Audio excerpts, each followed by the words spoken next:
Novica minulega tedna je seveda ta, da je Uberjev samovozeči Volvo do smrti povozil pešca, ki je skočil na cesto. Tako je fizika na krut način pokazala, kaj si misli o pompoznih obljubah avtomobilskih direktorjev glede tega, kdaj bomo dobili robote za vožnjo.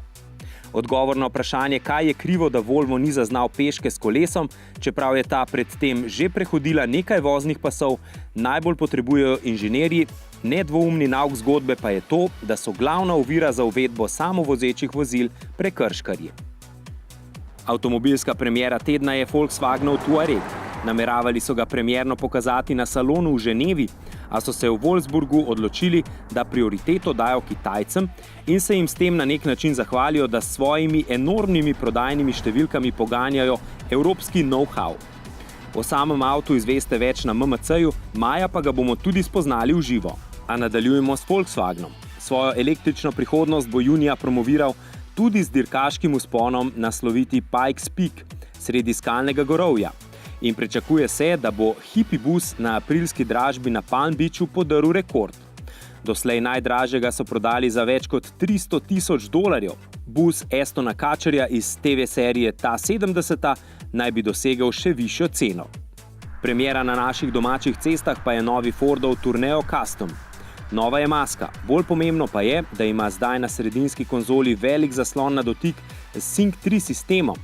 Ponuja tudi inteligentni omejevalnik hitrosti, ki samodejno prilagaja najvišjo hitrost, da nikoli ne vozite prehitro. Predvsem pa je v notranjosti več luksuza. Tudi Ford namreč ugotavlja, da so kombiji novi enoprostorci. Teden je sicer prinesel še precej pester nabor novic. Predstavili so recimo dirkalno kolo z okvirjem v obliki grške črke Pi. Seveda pa vam kolesarjenje na njem ne bo pomagalo pri računanju ploščine. Slovaški Aeromobil, ki napoveduje prvi serijski leteči avtomobil, zdaj predstavlja električni leteči avto, ki zmore poleteti po helikoptersko, z mesta. Kitajski denar z italijanskim znanjem pa še enkrat kaže svoje mišice. Podjetje LCEV tokrat napoveduje prvi visokoserijski avtomobil, izdelan s 3D tiskanjem. Še pred začetkom proizvodnje jih je 5000 že naročila italijanska pošta, 2000 pa ponudnik leasingov Arval. Honda je predstavila še močnejšo, se pravi bolj zloveščo kosilnico Minmover MK2.